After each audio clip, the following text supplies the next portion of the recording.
সিয়ামকে আল্লাহ তাআলা ফরজ করেছেন, বলেছেন তোমরা যারা ঈমান এনেছো তোমাদের জন্য সিয়ামকে ফরজ করা হয়েছে, যেমন তোমাদের আগের লোকজনদের উপরে ফরজ করা হয়েছিল, যাতে তোমরা আল্লাহ ভীরুতা অর্জন করো। ও নারায়ণগঞ্জের মানুষ, ও রূপগঞ্জের মানুষ, তোমরা যদি চাও আল্লাহকে ভয় করবা, প্রশ্ন কিভাবে আল্লাহ ভীরুতা অর্জন করব?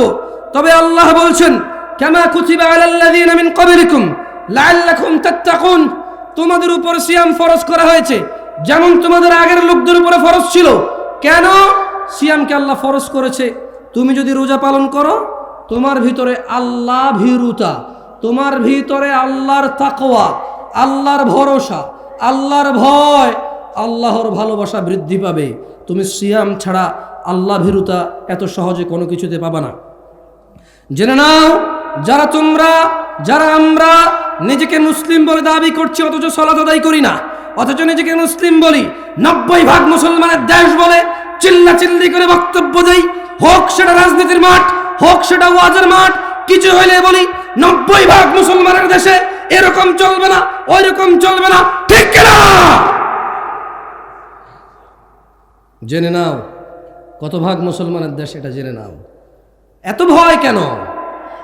পার্সেন্টেজে এত তোমার সংশয় কেন? জেনে নাও না মুসলমান কত পার্সেন্ট। ইসলামের স্তম্ভ 5টি। কয়টি? জোরে বলেন, কয়টি? عن ابن عمر رضي الله عنهما قال, ابن عمر رضي الله عنهما বলেন, قال رسول الله صلى الله عليه وسلم, আল্লাহর রাসূল সাল্লাল্লাহু আলাইহি ওয়াসাল্লাম বলেছেন, বুনিয়াল ইসলামু আলা খামস, ইসলামের স্তম্ভ 5টি। মানে যেই লোকের কাছে এই 5টা জিনিস আছে শুধু সেই নিজেকে মুসলিম বলতে পারবে, এর বাইরে কেউ বলতে পারবে না। 90% 100% এখন বেরিয়ে যাবে। কত ভাগ মুসলমানের দেশ এটা? এখানে কতজন মানুষ মুসলমান বের করতে কঠিন কিছু হবে না। আল্লাহর নবী সাল্লাল্লাহু আলাইহি সাল্লাম বললেন, শাহাদাতি আল্লা ইলাহা ইল্লাল্লাহ, যে এই সাক্ষ্য দেয় আল্লাহ ছাড়া সত্য কোনো ইলাহ নেই, ওয়া আন্না মুহাম্মাদুর রাসূলুল্লাহ, আর মুহাম্মদ সাল্লাল্লাহু আলাইহি সাল্লাম হচ্ছে আল্লাহর বান্দা এবং আল্লাহর রাসূল প্রেরিত। ওয়া ইকামিস সালাহ, সালাত আদায় করে, ওয়া ইতাইজ যাকাত, এবং ধন সম্পদশীলরা যারা যাকাত দেয়, ওয়াল হজ, সমর্থবানদের মধ্যে যারা হজ করে, ওয়া সাওমি রমাদান, এবং রোজার মাসে যারা সিয়াম পালন করে। রাওয়াহুল বুখারী। আল্লাহর নবী বলছেন, বুনিয়াল ইসলামু আলা খামস, এই ইসলামটা 5টা খুঁটির উপরে টিকে আছে। যারা এই 5টা খুঁটিকে ধারণ করেছে তাদের মধ্যে ইসলাম আছে, তারা হচ্ছে মুসলমান। আর যে একটা ছেড়ে দিল, আর একটা ছেড়ে দিল, পড়ে গেল। রমাদান কতটা ফজিলতপূর্ণ এটা নিয়ে আলোচনা করব। শবে বরাত, নিসফে শাবান নিয়ে তর্কে জড়াবো না। সবাইকে বলবো যদি হাদিসে থাকে করো, যদি হাদিসে না থাকে করিও না। বাস একটুকুই বলে দেবো। তুমি কি কি করো এগুলো হাদিসে নাই, আমার ঠেকা পড়ে নাই বলার।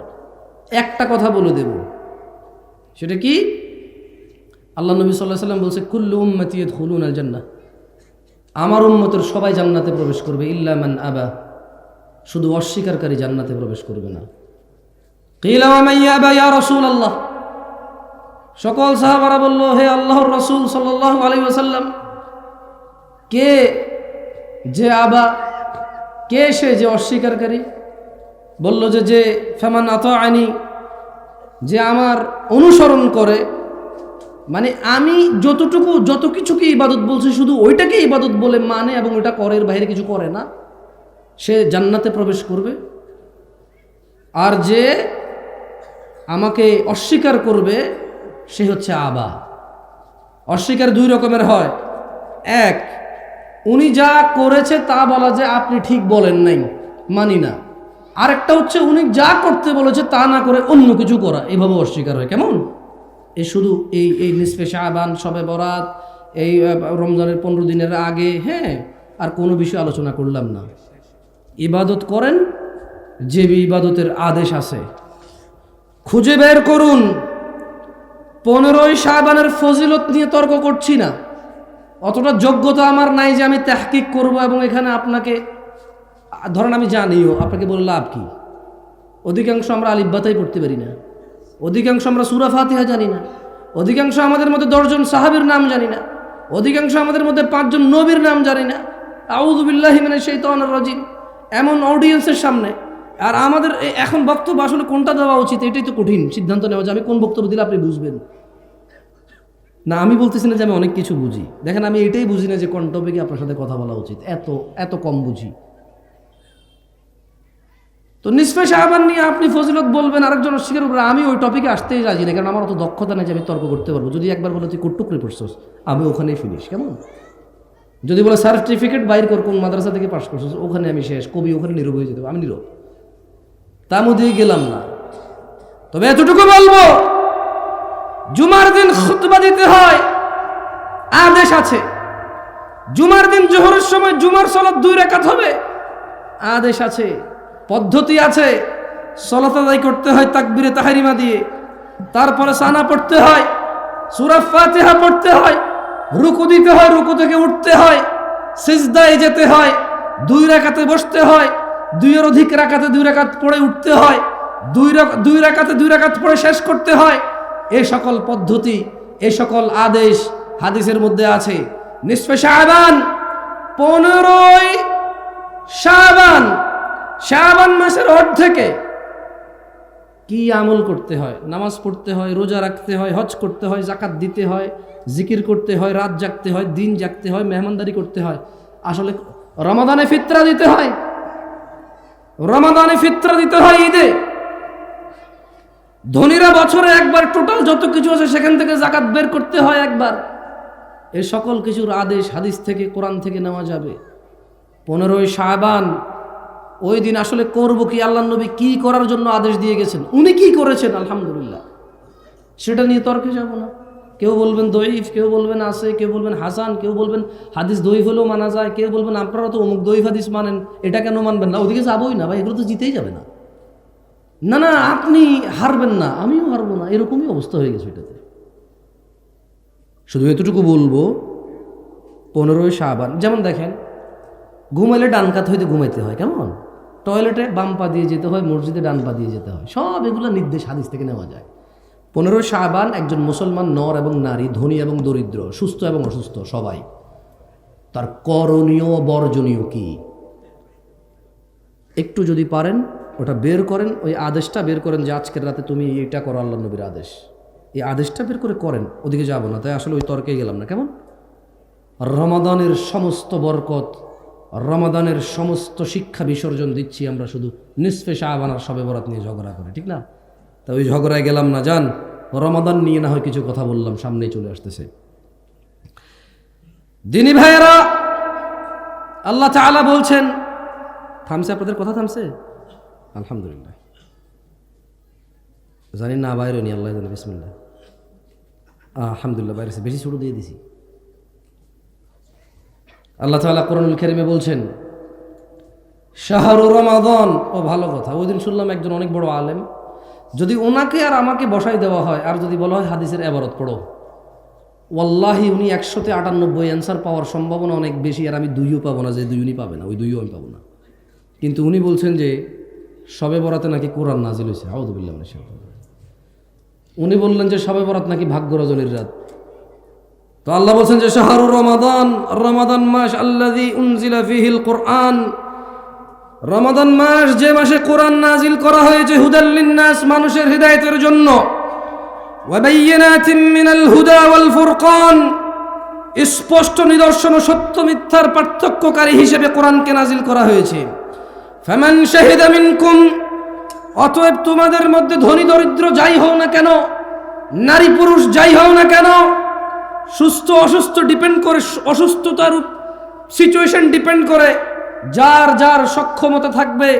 ফামান শাহিদা মিনকুমুশ শাহর ফালইয়াসুম শাহরু রমাদান আল্লাযী উনজিলা ফীহিল কুরআন, রমাদান মাস কোরআন নাজিলের মাস।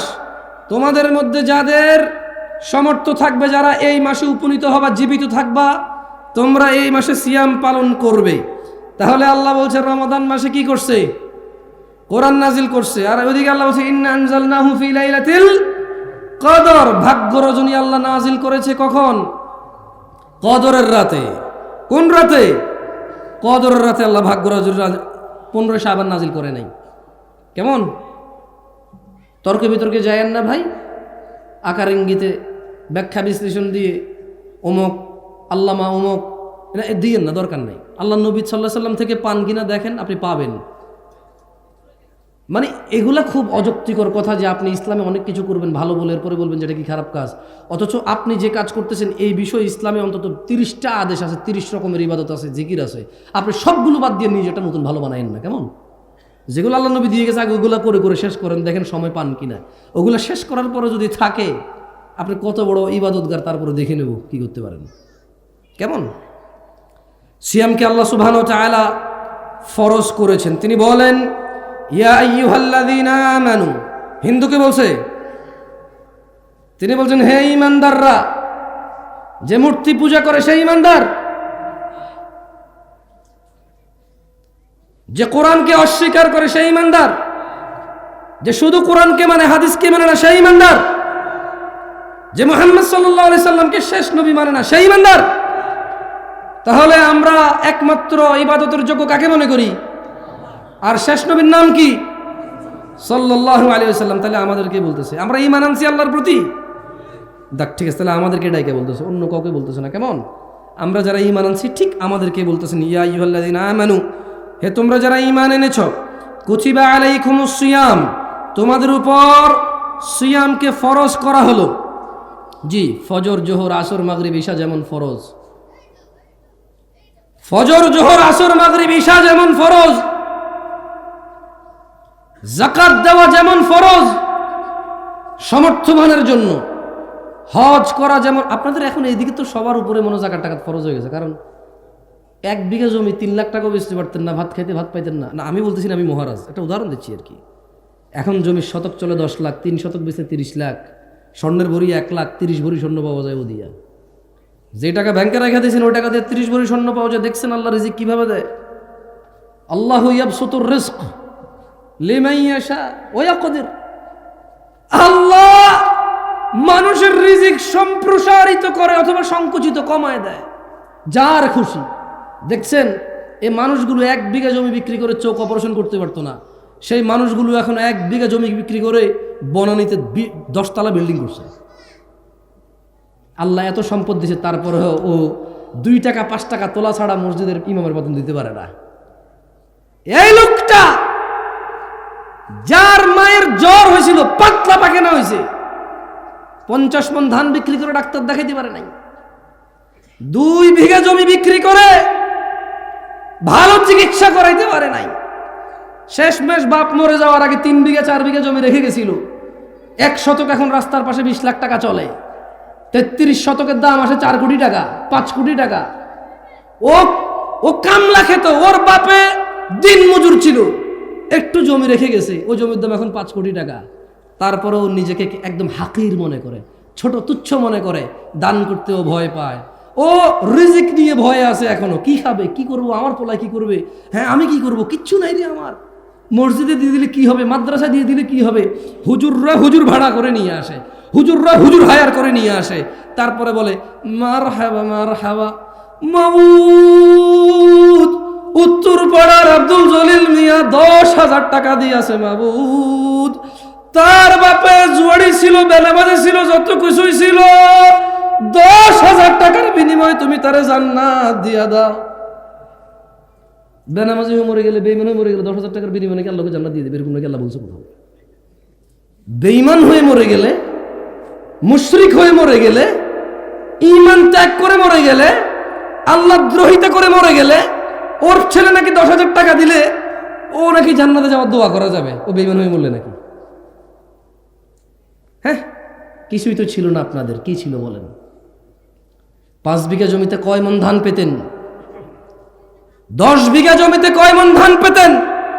আর এই যে ছোট ভাই, তোমার বয়স 25 বছর, R15, হ্যাঁ, তারপরে যে কি কয় FZS নিয়ে যে বুং বুং বুং করো, তোমার দাদা ছিল ফকিরের মতো, ভাত খেতে ভাত পাইতো না, 5 বিঘা জমি ছিল, 10 মণ ধান হইতো না, 1 খন্দ হইতো জমি, 2 খন্দ পানিতে ডুবে থাকতো তোমাদের এলাকা।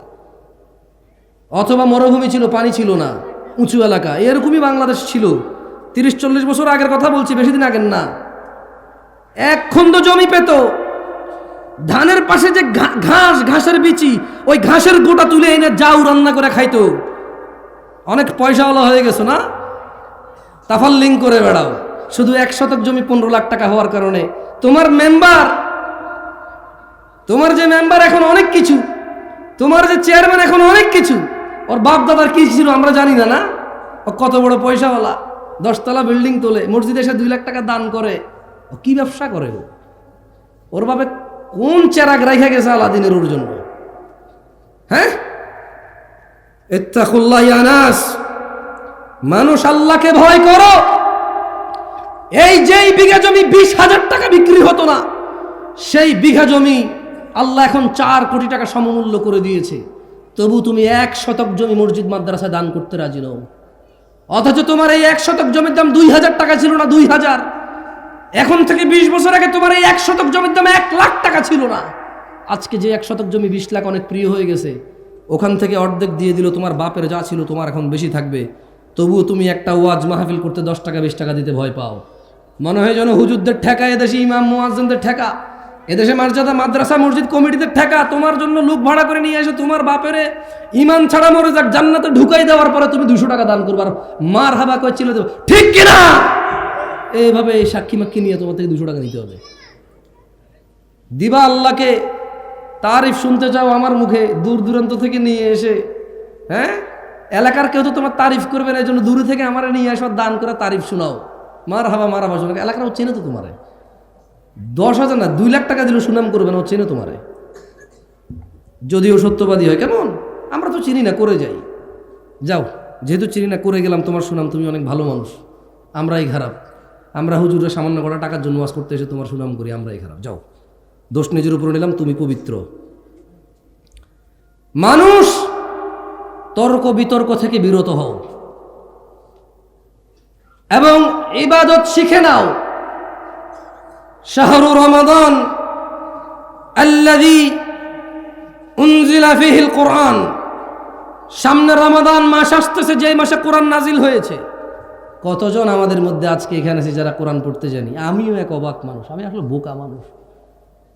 আমি এমন একটা বোকা মানুষ, আমি এখানে মানুষকে বলতেছি যে সামনে যে রোজার মাস আসতেছে, এই রোজার মাসে আল্লাহ কোরআন নাজিল করছে। ওরা কতটুকু মূল্যায়ন করে, আমরা কতটুকু মূল্যায়ন করেছি এই কোরআনকে? পড়তেই জানি না, পড়তেই জানি না। এমন কিছু নিয়ে আলোচনা করছে। যাই হোক, আল্লাহ হেদায়েত দিলে তুমি আমার চাইতে বেশি জানবা, আমার উস্তাদের চাইতে বেশি জানবা, তার উস্তাদের চাইতে বেশি জানবা। হিদায়াত আল্লাহর কাছে, কল্যাণ আল্লাহর কাছে। আল্লাহ যার কল্যাণ চায় তাকে আল্লাহ দিনী শিক্ষা দান করে। হতে পারে তুমি আমার চাইতে অনেক উত্তম, তাই তোমাকে সম্মান করে বলে দিনী ভাই, সিয়ামকে আল্লাহ তাআলা ফরজ করেছেন। বলেছেন তোমরা যারা ঈমান এনেছো, তোমাদের জন্য সিয়ামকে ফরজ করা হয়েছে, যেমন তোমাদের আগের লোকজনদের উপরে ফরজ করা হয়েছিল, যাতে তোমরা আল্লাহ ভীরুতা অর্জন করো। ও নারায়ণগঞ্জের মানুষ, ও রূপগঞ্জের মানুষ, তোমরা যদি চাও আল্লাহকে ভয় করবা। প্রশ্ন, কিভাবে আল্লাহ ভীরুতা অর্জন করব? তবে আল্লাহ বলছেন, কামা কুতিবা আলাল্লাযীনা মিন ক্বাবলিকুম লাআল্লাকুম তাত্তাকুন, তোমাদের উপর সিয়াম ফরজ করা হয়েছে যেমন তোমাদের আগের লোকদের উপরে ফরজ ছিল। কেন সিয়ামকে আল্লাহ ফরজ করেছে? তুমি যদি রোজা পালন করো, তোমার ভিতরে আল্লাহ ভীরুতা, তোমার ভিতরে আল্লাহর তাকওয়া, আল্লাহর ভরসা, আল্লাহর ভয়, আল্লাহর ভালোবাসা বৃদ্ধি পাবে। তুমি সিয়াম ছাড়া আল্লাহ ভীরুতা এত সহজে কোনো কিছুতে পাবা না। জেনে নাও, যারা আমরা নিজেকে মুসলিম বলে দাবি করছি অথচ সালাত আদায় করি না, অথচ নিজেকে মুসলিম বলি, 90% মুসলমানের দেশ বলে চিল্লাচিল্লি করে বক্তব্য দেই, হোক সেটা রাজনীতির মাঠ, হোক সেটা ওয়াজের মাঠ, কিছু হইলে বলি 90% মুসলমানের দেশে এরকম চলবে না, ওই রকম চলবে না, ঠিক কিনা? জেনে নাও কত ভাগ মুসলমানের দেশ, এটা জেনে নাও। এত ভয় কেন? পার্সেন্টেজে এত তোমার সংশয় কেন? জেনে নাও না মুসলমান কত পার্সেন্ট। ইসলামের স্তম্ভ 5টি। কয়টি? জোরে বলেন, কয়টি? عن ابن عمر رضي الله عنهما قال, ابن عمر رضي الله عنهما বলেন, قال رسول الله صلى الله عليه وسلم আল্লাহর রাসূল সাল্লাল্লাহু আলাইহি ওয়াসাল্লাম বলেছেন, বুনিয়াল ইসলামু আলা খামস, ইসলামের স্তম্ভ পাঁচটি। মানে যেই লোকের কাছে এই পাঁচটা জিনিস আছে শুধু সেই নিজেকে মুসলিম বলতে পারবে, এর বাইরে কেউ বলতে পারবে না। 90 ভাগ 100 ভাগ এখন বেরিয়ে যাবে, কত ভাগ মুসলমানের দেশ এটা, এখানে কতজন মানুষ মুসলমান বের করতে কঠিন কিছু হবে না। আল্লাহর নবী সাল্লাল্লাহু আলাইহি সাল্লাম বললেন, শাহাদাতি আল্লা ইলাহা ইল্লাল্লাহ, যে এই সাক্ষ্য দেয় আল্লাহ ছাড়া সত্য কোনো ইলাহ নেই, ওয়া আন্না মুহাম্মাদুর রাসূলুল্লাহ, আর মুহাম্মদ সাল্লাল্লাহু আলাইহি সাল্লাম হচ্ছে আল্লাহর বান্দা এবং আল্লাহর রাসূল প্রেরিত। ওয়া ইকামিস সালাহ, সালাত আদায় করে, ওয়া ইতাইজ যাকাত, এবং ধন সম্পদশীলরা যারা যাকাত দেয়, ওয়াল হজ, সমর্থবানদের মধ্যে যারা হজ করে, ওয়া সাওমি রমাদান, এবং রোজার মাসে যারা সিয়াম পালন করে। রাওয়াহুল বুখারী। আল্লাহর নবী বলছেন, বুনিয়াল ইসলাম আলা খামস, এই ইসলামটা পাঁচটা খুঁটির উপরে টিকে আছে। যারা এই পাঁচটা খুঁটিকে ধারণ করেছে তাদের মধ্যে ইসলাম আছে, তারা হচ্ছে মুসলমান। আর যে একটা ছেড়ে দিল আর একটা ছেড়ে দিল পড়ে গেল, সিয়াম ছেড়ে দিল, যাকাত ছেড়ে দিল, হজ ছেড়ে দিল, তৌফিক থাকা সত্ত্বেও, সবচাইতে হতভাগা হচ্ছে তারা, সবচাইতে হতভাগা হচ্ছে তারা। নামাজ পড়তে টাকা লাগে না, নামাজ পড়তে ধনী হওয়া লাগে না, নামাজ পড়তে ফর্সা হওয়া লাগে না, নামাজ পড়তে হাত পা থাকা জরুরি নয়, নামাজ পড়তে মানে প্রতি ওয়াক্তে গোসল করা জরুরি নয়, নামাজ পড়তে দিনক্ষণ অপেক্ষা করে জেগেই থাকতে হবে, বসেই থাকতে হবে, দাঁড়িয়েই থাকতে হবে, কতক্ষণ ঘন্টার পর ঘন্টা তওয়াফ করতে হবে, এই ধরনের কোনো শর্ত নেই। মহিলা পুরুষের আলাদা বিধান নেই, ধনী দরিদ্রের আলাদা বিধান নেই। হতভাগা তারা যারা সালাতকে ত্যাগ করেছে। আল্লাহর নবী বলছে ইসলামের স্তম্ভ পাঁচটি, আল্লাহকে সাক্ষী দেওয়া, ওনার রাসূলকে সাক্ষী দেওয়া এবং সালাত প্রতিষ্ঠিত করা, সমর্থবান যাকাত দেওয়া, সমর্থবান হজ করা, 11 মাস শেষে 1 মাস রোজার মাস যারা পেল তারা রোজা রাখবে, যারা তারাই হচ্ছে মুসলমান। এটা হচ্ছে ইসলামের স্তম্ভ। কয়েকটি কাজ একনিষ্ঠভাবে করলেই আমরা জান্নাতে প্রবেশ করতে পারি, যার অন্যতম হলো সিয়াম। জান্নাতে প্রবেশ করতে চান কারা? তবে অনেকগুলো সহজ পদ্ধতি রয়েছে, একটা আমি আজকে উল্লেখ করব এখানে। আন জাবিরিন রাদিয়াল্লাহু আনহু, এটা নারায়ণগঞ্জ, আপনারা না করিয়েন, এটা ঢাকা শহর। সব মানুষ এখানে বইঙ্গে ওদের এলাকায় এসে কাজ করে, ওরা পয়সাওয়ালা, অহংকারী, দাম্ভিক, ওরা বহু হুজুরকে এর আগে উঠাইছে। ঢাকা বেড়াইত, বংশাল, পুরান ঢাকা, এই নারায়ণগঞ্জ, তারপর হলো কেরানীগঞ্জ, ওদিকে হলো গাজীপুর, টঙ্গী, বাংলাদেশের সব হুজুরকে ওরা তুলছে, ওয়াজ করে আইনে আইনে হুজুরদেরকে ফর্মে তুলে দিছে। ওরা চিল্লাচিল্লি করবে না, ওয়াজ এসে কে করবে? সব মানুষ ওদের ভাড়াটিয়া। এখানে যদি আমি ভাড়ায় থাকতে আসি, আমার কোনো আত্মীয় স্বজন নাই, ওর বাপ দাদা 14 গোষ্ঠী এখানে, ওর শক্তিগত, ও কথা বলবে না, কে কথা বলবে? হ্যাঁ, না করছেন আপনার এত বড় সাহস ওকে? ছোট ভাই এখানে এসে বলো, তোমার এলাকা, তোমারই তো ক্ষমতা, তুমি বলবে না, কে বকবক করবে, কে বলো? তুমি ভাই না করেন না প্লিজ, আমাকে নিয়ে আসছেন কথা বলতে, আমি ওদের সাথে কথা বলি।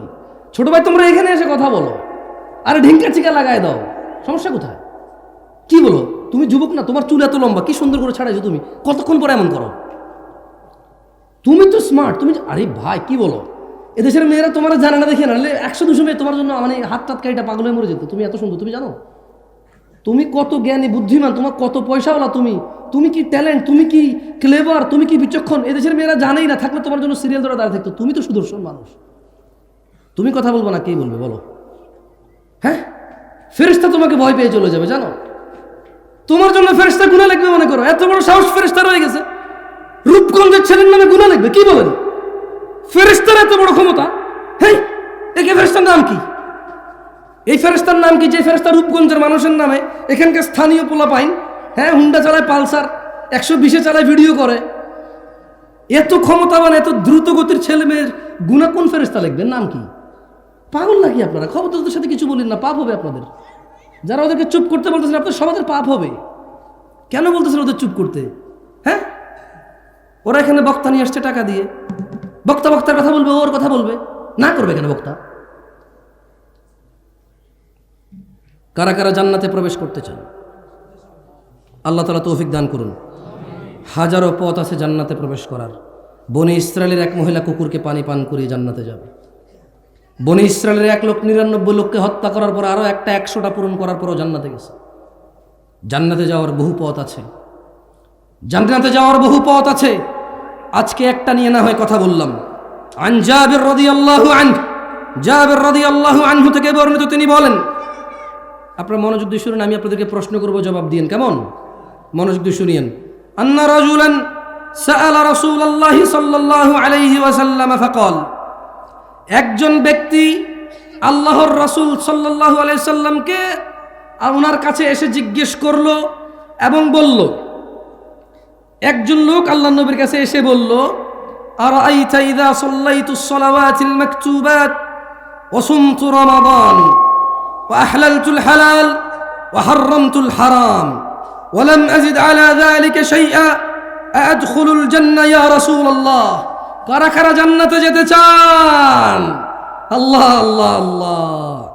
জাবের রাদিয়াল্লাহু আনহু, সুবহানাল্লাহ। এই কাফের মুশরিক হয়ে যায় মানুষ নামাজ না পড়লে, এটাও জাবের রাদিয়াল্লাহু আনহু থেকে বর্ণিত হাদিস। ওনার হাদিসগুলো আমার এত ভালো লাগে, ওনার বর্ণিত হাদিসগুলো, সুবহানাল্লাহ। একেবারে এখন আমাদের জন্য এগুলা, মানে এখন একদম ফুল, ওই যে বলে না ট্রেন্ডে চলে। কিসে চলে? ট্রেন্ড, এই ট্রেন্ডিংয়ে আছে ওনারগুলো, সুবহানাল্লাহ।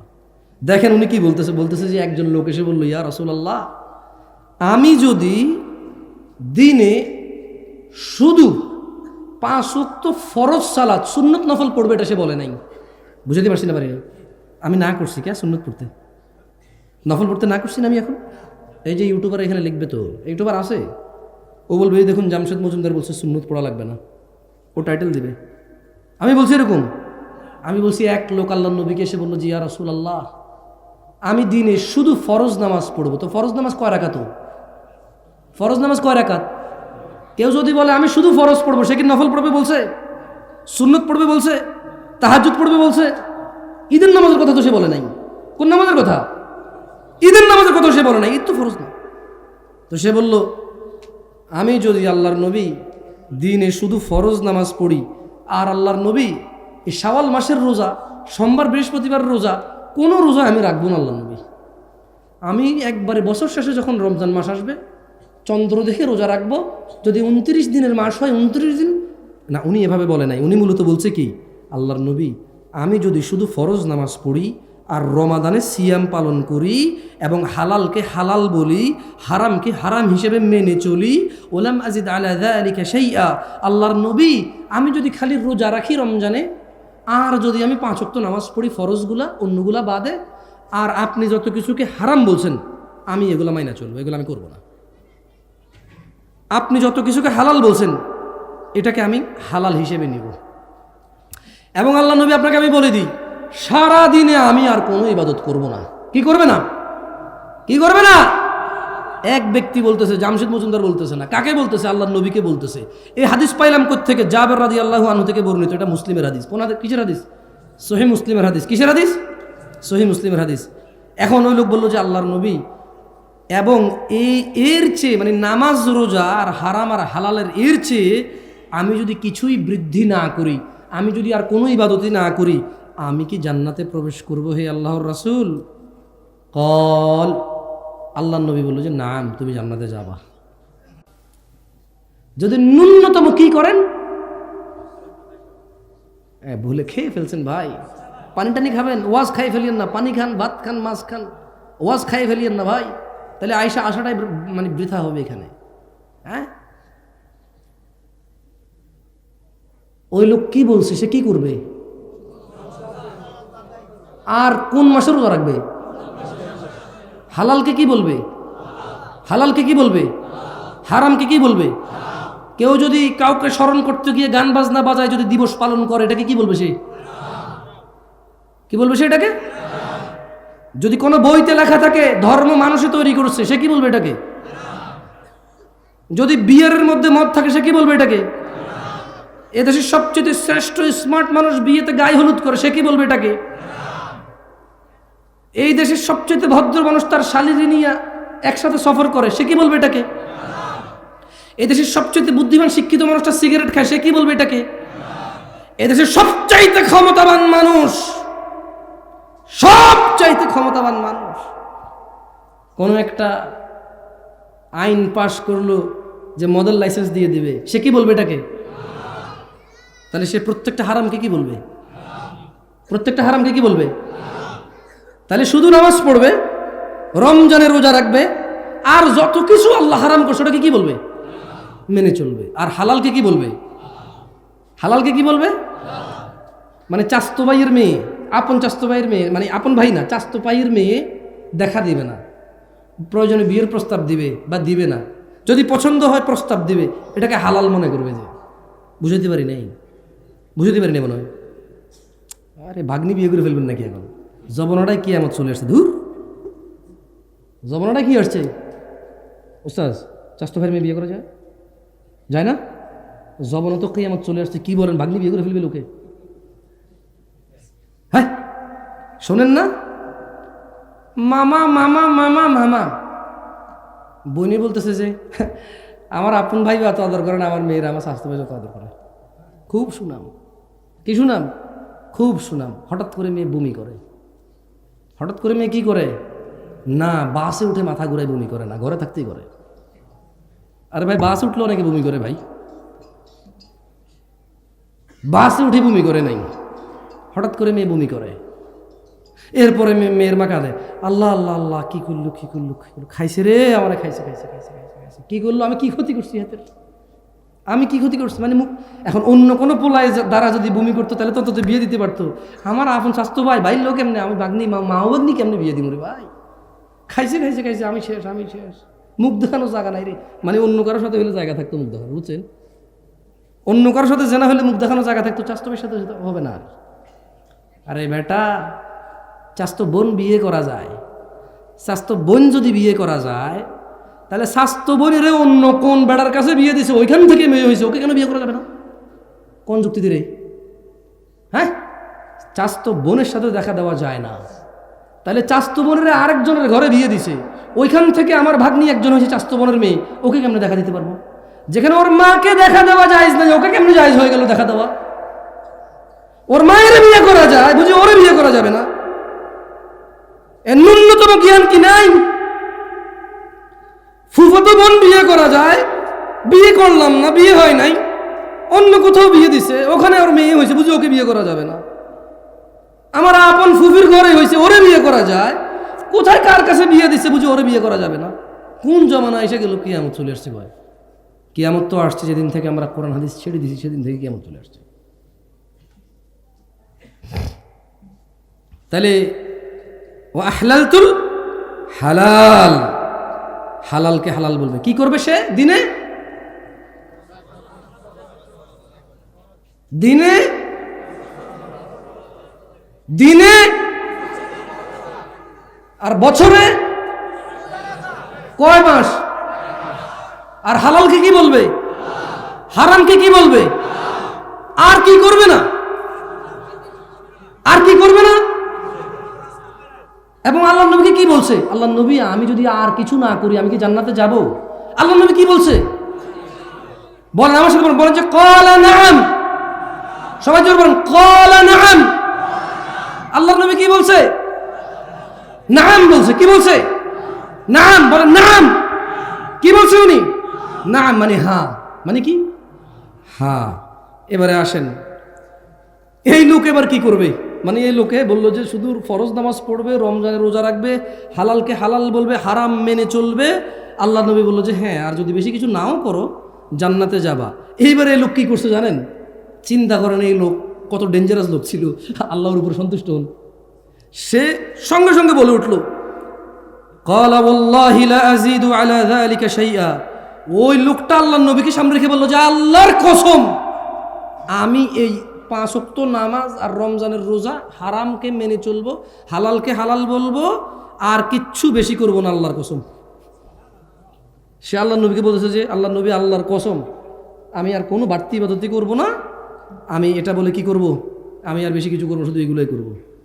আল্লাহর নবী কিন্তু ওকে বলে নাই কিছু, আর ওকে বলছে জান্নাতে যাবে। কোথায় যাবে? কোথায় যাবে? ইয়া মুসলিম, আহা মুসলমান, দিনে 5 ওয়াক্ত নামাজ, জান্নাতে যাওয়ার কত বড় পথ দেখছো? কত বড় পথ জান্নাতে যাওয়ার, দিনে 5 ওয়াক্ত সালাত। আর এই রমাদান মাস কত বড় পথ, হারামকে মেনে চলবে। দাড়ি কাটা নেকি না হারাম? টাকনুর নিচে প্যান্ট পরা নেকি না হারাম? সিগারেট তামাক জর্দা খাওয়া নেকি না হারাম? গালাগালি করা, মারামারি করা, অহংকার করা, মজলিসের পরিবেশ নষ্ট করা, মিছা কথা কওয়া, বাপ মায়ের সাথে বেয়াদবি করা, স্ত্রীকে অন্যায়ভাবে আঘাত করা, যৌতুক নেওয়া, স্ত্রীকে তুচ্ছ তাচ্ছিল্য করা, সন্তানদের প্রতি অযত্ন হওয়া, পিতামাতার প্রতি অবাধ্য হওয়া। ওই লোকটা বলছে যে সে এগুলো করবে না, সে কখনোই তার পিতামাতার অবাধ্য হবে না যেহেতু এটা হারাম, সে কখনোই দাড়ি কাটবে না যেহেতু এটা হারাম। এটা এখানে বলে নাই, যেহেতু সে বলছে হারাম মেনে চলবে। কি মেনে চলবে? কি মেনে চলবে?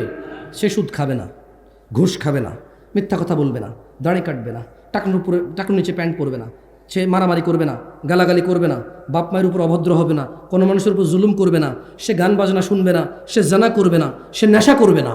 যেহেতু এগুলো কি, এগুলো কি, তো এই সব, এই দেখেন একটা জিনিস, মানে গুনাহ করতে কষ্ট করা লাগে জানেন, কিছু না করলেই গুনাহ হয় না। ধরেন আপনি মদ খাবেন না, এটাই আপনার ইবাদত। এটা কি?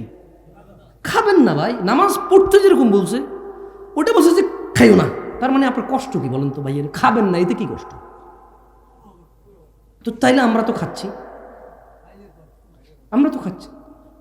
এই যে ছেলেগুলো 5-10টা মেয়েকে দেখে এভাবে ওভাবে, কখন রাতের 11টা বাজে কারে বাইর করবে, কখন মোবাইলে কারে ন্যাংটা করে বসে বসে ছবি দেখবে, খালি এই ধান্দা, এই ফিকিরে করে। ও ভাই, তোমার শরীরে যতটুক যৌবন আছে না, ওটুকুই আল্লাহ যতটুক দিছে যৌবন, ওটুকুই। এবার কি আরেকজনের মেয়ের ইজ্জত নষ্ট করে ভোগা ভাগা দিয়ে ওর সাথে এই যৌবন কাটাবা, নাকি বিয়ে করে বিবাহিত স্ত্রীর সাথে কাটাবা? একটুকুই যৌবন, বুঝছো? যেরকম তোমার কাছে 100 টাকা থাকলে 10 টাকা খরচ করে ফেলে, আর কত থাকে? ধরেন এক লোকের কাছে 100 টাকা আছে, কত আছে? 5 টাকার মদ খেলো, কি খেলো? 5 টাকার গাঁজা খেলো, কি খেলো? গাঁজা। 5 টাকা দিয়ে তারপরে 5 টাকা দিয়ে সে মুত খেলো, কি খেলো? 5 টাকায় ঘু খেলো, কি খেলো? 5 টাকা ছিঁড়ে ফেলে দিছে। এভাবে তার 25 টাকা চলে গেলে আর কত থাকে? কত থাকে? আর বাকি 25 টাকা দিয়ে সে কি করলো? এইভাবে পেঁচাইয়া সিগারেট জ্বালায় খাইয়ে ফেললো। বাকি 25 টাকা কি করলো? এইভাবে পেঁচাইয়া সিগারেট বানাইয়া এর ভিতরে সাদা পাতা জর্দা মর্দা বুংবাং দিয়া উড়াই দিল। তার কাছে আর কত থাকে? এবার যদি এই 50 টাকার নোট ভূগোল নিচে নিয়ে যদি দৌড়াদৌড়ি করে, এটা 100 টাকা হবে? বালিশের নিচে রেখা 100 হবে? হবে 100 টাকা? এমনি এমনি ঘষাঘষি করলে হবে? ছোট ভাই, যৌবনটাও তো এরকম আল্লাহ দেওয়া রিজিক। যতটুকু আল্লাহ রিজিক দিয়েছে অতটুকুই। এখন আজে বাজে কাজে নষ্ট করবা, আজে বাজে কাজে নষ্ট করবা, পরে তোমার স্ত্রী বঞ্চিত হবে, ওখানে তুমি লাঞ্ছিত হবা, ওখানে তুমি কথা বলার জন্য তোমার অতটুকু তোমার সৎসাহস থাকবে না, তোমার বউ তোমার উপরে চিল্লাবে, কারণ তুমি তোমার রিজিক আগেই নষ্ট করে বসে আছো। এরপরে রসুনের কুশ বগলের নিচে দিয়ে হাঁটা লাভ হবে না। বুঝে আসছে? রিজিককে সম্মান করো। এই সুস্থতা আল্লাহর দেওয়া রিজিক, এই যৌবন আল্লাহর দেওয়া মহারিজিক, এই সম্পদ আল্লাহর দেওয়া মহারিজিক, এই জ্ঞান আল্লাহর দেওয়া মহারিজিক, এই চোখ আল্লাহর দেওয়া রিজিক, এই মুখ আল্লাহর দেওয়া রিজিক, এই দুহাত দুপা আল্লাহর দেওয়া রিজিক, এই সুখ দুঃখের অনুভূতি আল্লাহর দেওয়া রিজিক। এগুলাকে পরোয়া করো। আন আবি হুরায়রা রাদিয়াল্লাহু আনহু, ও ভাইরা আমার, জান্নাতের দরজা খুলবে সামনের মাসে। কারা কারা ওই দরজায় প্রবেশ করবে সিদ্ধান্ত নিয়ে নাও। আবু হুরায়রা রাদিয়াল্লাহু আনহু থেকে বর্ণিত, তিনি বলেন রাসূলুল্লাহ সাল্লাল্লাহু আলাইহি ওয়াসাল্লাম বলেছেন, এটাও জাবের এটা হচ্ছে আবু হুরায়রা রাদিয়াল্লাহু আনহু থেকে বর্ণিত, তিনি বলেন রাসূল সাল্লাল্লাহু আলাইহি সাল্লাম বলেছেন, ইযা জাআ রমাদান ফুতিহাত আবওয়াবুল জান্নাহ, জান্নাতের দরজাসমূহ খুলে দেওয়া হয় যখন রোজা আসে। কোন দরজা খোলে? যেতে চাও? তাহলে কি করতে হবে? অ্যাট লিস্ট কমসে কম কি করতে হবে? যদি কোনো মানুষ জান্নাতে যেতে চায়, ও কমসে কম দিনে কয়বার নামাজ পড়তে হবে? কমসে কম কত রাকাত? কমসে কম কত রাকাত? বছরে কমসে কম কত মাস রোজা রাখতে হবে? আর যত কিছু হারাম এগুলোকে কি করতে হবে? কি করতে হবে? এবং সে বাকি হালালকে হালাল বলবে, কিন্তু সে ইবাদত করবে না। মানে ওই লোকের কথা বলতেছি, ওই ব্যক্তি যিনি আপনাদেরকে না করছেন না,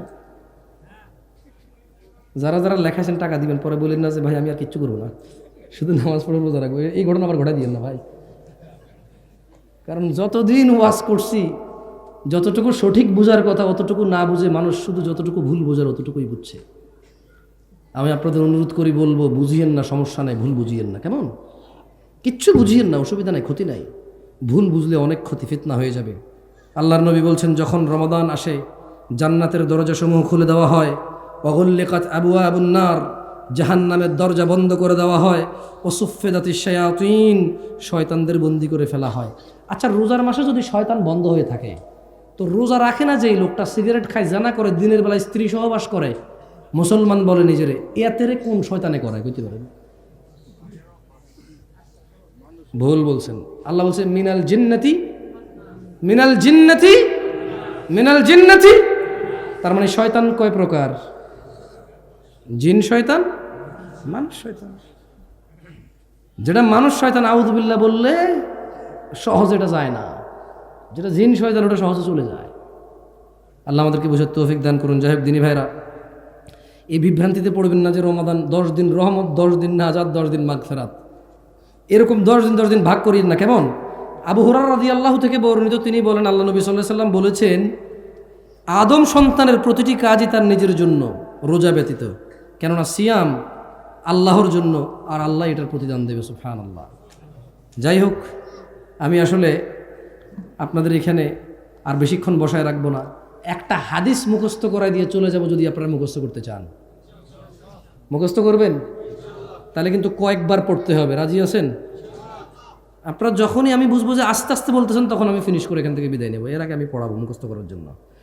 বলেন, আন সাঈদ ইবনুল মুসাইয়িব রাদিয়াল্লাহু আনহু, রাদিয়াল্লাহু আনহু, মুরব্বি বলেন, মুখে মুখে বলেন, রাদিয়াল্লাহু আনহু। আপনাকে বলতেছি, বলেন রাদিয়াল্লাহু আনহু। আন সাঈদ ইবনুল মুসাইয়িব রাদিয়াল্লাহু আনহু, সাঈদ ইবনে মুসাইয়িব রাদিয়াল্লাহু আনহু থেকে বর্ণিত, তিনি বলেন আল্লাহর নবী সাল্লাল্লাহু আলাইহি ওয়াসাল্লাম বলেছেন, বাইনানা, জোরে বলেন, বাইনানা ওয়া বাইনাল মুনাফিকিনা শুহুদুল ইশা ওয়াস সুবহ লা ইস্তাতিউনাহুমা। সাঈদ ইবনে মুসাইয়িব রাদিয়াল্লাহু আনহু থেকে বর্ণিত, তিনি বলেন আল্লাহর নবী বলেছে যে এই মুসলমান মানে আল্লাহর নবীর উম্মত বা আল্লাহর বান্দা, আর যারা আল্লাহকে অস্বীকার করে, মুনাফিক, কাফের, মুশরিক, এখানে মুনাফিকের কথাটা বলছে আর কি, বুঝছেন? জাবের রাদিয়াল্লাহু আনহু থেকে 2টা হাদিস আছে, একটাতে মুশরিক বলা আছে, একটাতে মুশরিক কাফের 2টা বলা আছে, কেমন? সরি, একটাতে কাফের বলা আছে আর একটাতে মুশরিক কাফের 2টা বলা আছে। তো জাবের রাদিয়াল্লাহু আনহু থেকে বলছেন, তিনি বলেন যে আল্লাহ নবী বলছে, নিশ্চয়ই মুনাফিক আর মুসলমানদের মধ্যে পার্থক্য হচ্ছে ঈশা আর ফরজ নামাজ ত্যাগ করা। কারণ মুনাফিকের জন্য ফজর আর ঈশা পড়া কষ্ট হয়ে যায়। কত ভাগ মুসলমানের দেশ? হ্যাঁ, এখনো 90 ভাগ। কমে না রে ভাই, কমে না। কয় যে মানির মান জুতা দিয়ে যায় না, এখনো কমে না 90 ভাগ। হ্যাঁ না, ও মার খেমুনি তো বড় বড় হুজুররা বা রাজনীতির নেতারা সব এই জায়গায় এসে কথা বলে 90 ভাগ মুসলমান দেশ। কি কয় 90 ভাগ মুসলমান দেশ? মুসলমান তাহলে হয় কেমনে আসলে? মানে কোন কাজ করে মানে মুসলমান, কোন কোন কাজে মুসলমান হয়? আমরা তো জানি যে অনেক কাজে মুসলমানিত্ব চলে যায়। এখন যাই হোক, কেউ যদি আল্লাহকে মেনে চলে মুসলমান হয়, তাহলে ওকে আল্লাহ জান্নাত দেবে। আর যদি কেউ মানুষকে মেনে মুসলমান হয়, ওই মানুষের যা ক্ষমতা সে তা দিবে তাকে, যদি পারে বাঁচাবে। বলেন আন জাবের রাদিয়াল্লাহু আনহু, জাবের রাদিয়াল্লাহু আনহু থেকে বর্ণিত, তিনি বলেন আল্লাহর নবী সাল্লাল্লাহু আলাইহি সাল্লাম বলেছেন, বাইনার রাজুলি, জোরে বলেন তো, দেখেন তো মুখস্থ হয় কিনা, বাইনার রাজুলি ওয়া বাইনাশ শিরকি ওয়াল কুফরি তারকুস সালাহ। বলেন বান্দা শিরিক এবং কুফরের মধ্যে পার্থক্য হচ্ছে নামাজ ত্যাগ করা। কাফের কি মুসলমান? মুশরিক কি মুসলমান? কত ভাগ মুসলমানের দেশ? আল্লাহর নবী বলছে বান্দা আর মুশরিক কাফেরের মধ্যে পার্থক্য হচ্ছে নামাজ। কি? যে নামাজ পড়ে সে হলো বান্দা, যে নামাজ পড়ে না সে মুশরিক ও কাফের। আমি বলি নাই, ফতোয়া দিচ্ছি না, ওয়াল্লাহি ফতোয়া দিচ্ছি না, অনুবাদ করতেছি। কেমন কি করতেছি? এবার আপনি মুসলমান কেমনে হবেন, আল্লাহর জান্নাতে কেমনে যাবেন, সিদ্ধান্ত কার? আচ্ছা যান, এত কিছু বললাম, এত ভয় দেখালাম, একটা ভালো কথা বলে চলেই যাই। আর কতক্ষণ যাবো যাবো করে বলবো আপনাদেরকে? বাঙালি তো জামু জামু কই আধা ঘন্টা লেগে যাবে। যেমন আসা বলবে যে কেউ আমি দুটি কথা বলে এখানে সংক্ষিপ্ত বক্তব্য শেষ করব, এই কথা বলে উনি আসলে আধা ঘন্টা 1 ঘন্টা শেষ করতে পারে না। তো এটাই বেশিরভাগ ক্ষেত্রে হয়, আমরা দেখি যে। তো যে আমিও বিচিত্র না বাংলাদেশি হিসেবে, শেষ কথা কইতে কইতে গত 10 মিনিট থেকে বলতেছি না, এটা আসলে শেষ। জানাকারী আছে কিনা আমাদের এখানে? মদখোর আছে কিনা? আমরা বাপ মায়ের উপর অত্যাচারকারী, মিথ্যাবাদী, মিথ্যা সাক্ষ্য দেওয়া, দুনিয়ার যত অপরাধ আছে কোনো না কোনো অপরাধের সাথে কেউ না কেউ জড়িত আছে কিনা? তাইলে ওই যে ওই লোক বলল হারামকে মেনে চলবে, হালালকে স্বীকৃতি দিবে, যতই মানুষ বলুক কি কয় আস্তাগফিরুল্লাহ তওবা তফসি কানে দর্শি আর জীবনে করতাম না, যতই হোক মানুষ, আল্লাহ যেটাকে হালাল করেছে সেটা লজ্জা পাবে না। কি পাবে না? আল্লাহ যেটাকে হালাল করেছে সেটা কি পাবে না? আর আল্লাহ যেটাকে হারাম করেছে সে কখনো এটা থেকে লজ্জা উঠাবে না। কি উঠাবে না? তো জান্নাতে যাওয়ার জন্য যদি 5 ওয়াক্ত নামাজ জরুরি হয়, জামশেদ ভাই আমি তো অনেক দিন পড়ি নেই। জান্নাতে যাওয়ার জন্য যদি জানা বন্ধ করে দিতে হয়, নেশা বন্ধ করে দিতে হয়, জামশেদ ভাই আমি তো এখনও গতকালকেও করে আসছি নেশা অথবা জানা। জান্নাতে যাওয়ার জন্য যদি সুন্নতকে মেনে চলতে হয়, হালাল মেনে হারামকে সবসময় বর্জন করতে হয় যদি জান্নাতকে পেতে হলে, আমি তো আধা ঘন্টা আগে এখানে আসার আগেও আমার প্রেমিকার সাথে কথা বলে আসছি, একজন লোককে টাকা দিবে বলে দেই নাই, একটা লোককে ধমক দিয়ে আসছি, আব্বাকে ধমক দিয়ে আসছি, আম্মার সাথে জোরে কথা বলে আসছি, একটু আগে আমি আমার বউকে ভাতের প্লেট এভাবে ছুঁড়ে ফেলে দিয়ে আসছি এখানে মাহফিল দেখতে। জামশেদ ভাই তাহলে আমার উপায় কি? শোনেন, আল্লাহ তাআলা কোরআনুল কারীমে বলছে ইল্লা মান তাব, অতএব যেই ব্যক্তি তার সমস্ত গুনাহ থেকে ফিরে এসে আল্লাহর কাছে মাপ চায়, ফিরে আসে, ও আমানা, আল্লাহর প্রতি ঈমান আনে, ও আমিলা আমালান সলিহা, এবং আল্লাহর জন্য কিছু ভালো কাজকর্ম করে। আল্লাহ বলছে ফাউলাইকা ইউবাদদিলুল্লাহু সাইয়্যাতিহিম হাসানাত, তাহলে তার পিছনের যত লিটার মদ খেয়েছে, পিছনে যত লক্ষ কোটি লিটার মদ খেয়েছে, যত ইয়াবা গাঁজা খেয়েছে, যত কিছু করেছে, যত অপরাধ সে করেছে, ফাউলাইকা ইউবাদদিল, আল্লাহ তার সমস্ত গুনাহকে বদল করবে, সাইয়্যাতিহিম, তার গুনাহকে বদল করবে, হাসানাত, এই মাফ করবে বদল করে নেকি বানায় দেবে গুনাহগুলোকে। সিদ্ধান্ত আপনাদের। এতদিন যা করেছেন করেছেন, যদি ঈমান আনেন, আল্লাহর কাছে ফিরে আসেন, ঈমান আনেন, ভালো কাজ করেন, তাহলে পিছনের যত গুনাহ আছে আল্লাহ নেকিতে পরিবর্তন করে দেবে। এখন আপনি আজকে ফজর থেকে নামাজ শুরু করবেন কিনা, এখান থেকে গিয়ে উজু করে ঈশান নামাজটা পড়ে ফেলবেন কিনা, সিদ্ধান্ত আপনার। সিগারেটের যে প্যাকেটটা আছে ছুঁড়ে ফেলে দেবেন কিনা, শেভ করা লোকটা আপনি এভাবে হাত দিয়ে কি বলবেন মুচকি হেসে, যেটা আসলে প্রতি সপ্তাহে শেভ করতে হয়, কাটি আবার ওঠে, ধর এই জিনিস ফালায় আর কি, এর চাইতে ভালো নবীর ভালোবাসায় রেখেই দিলাম, যা আরও ভালো কিছু করা লাগবে না, আরও ভালো টাকা বেঁচে যাবে, আরও ভালো মানুষ একভাবে দাঁড়িয়েওয়ালা চোখে দেখে চোখ সৌন্দর্য চলে আসবে, আরও ভালো সুন্নতের আমল হয়ে গেল, আরও ভালো। এবার শরমে লজ্জায় অনেক কিছু বলা যাবে না, মানুষ বলবে যে মুখে দাঁড়িয়ে রেখে তুই কী কস। আরও ভালো দিন পালন আমার জন্য সহজ হবে, আরও ভালো টাকনুর উপরে প্যান্ট পরবো সুন্নত মনে করে, আল্লাহর আদেশ মনে করে, ওখানে সূর্যের আলো রাখবে, আমার হরমোন বৃদ্ধি পাবে, শরীর আমার উপকৃত হবে, আরও ভালো। আজকে থেকে সমস্ত অপরাধ বাদ দিলাম, সর্বোচ্চ নেক আমল করার চেষ্টা করব, আল্লাহ আমার পিছের সমস্ত গুনাহ নেকিতে পরিবর্তন করবে, এই আশা আল্লাহর কাছে রাখলাম। কারণ আল্লাহ সবচেয়ে বেশি পছন্দ করে ওকে যে আল্লাহর কাছে ভালো কিছু আশা করে, যে আল্লাহর কাছে কি করে, ভালো কিছু আশা করে। ও রূপগঞ্জের মানুষ, জান্নাতে যেতে চাও, নেকিতে পরিবর্তন করতে চাও গুনাহকে, তবে ক্ষমা চাও, ফিরে আসো এবং ভালো কাজ কর্ম করো, গুনাহগুলোকে নেকিতে পরিবর্তন করে রবের সন্তুষ্ট চিত্তে সেই জান্নাতে প্রবেশ করো, যে জান্নাতে স্বর্ণ খচিত আসনে হেলান দিয়ে আড্ডা দিবা, যে জান্নাতে কিশোররা তোমাদের খাদেম হবে, যেই জান্নাতে হুরুন ঈন যে জান্নাতে হুর থাকবে, এমন স্ত্রী পাবা যাকে কোনো চক্ষু কল্পনা করতে পারে না, অসম্ভব। পুরো পৃথিবীর সমস্ত পুরুষের সমস্ত যৌবন একত্রিত করে যদি কল্পনা করা যায় কোনো এক কাল্পনিক রোমান্টিক কিছু, তবু হুরের কোনো কিছুই কল্পনা করা যাবে না। এত ডিফারেন্ট হবে, সুবহানাল্লাহ, এত স্পেশাল হবে। সেই জান্নাতে যদি যেতে চাও, জাস্ট গুনাহ থেকে ফিরে আসো, মাপ চাও।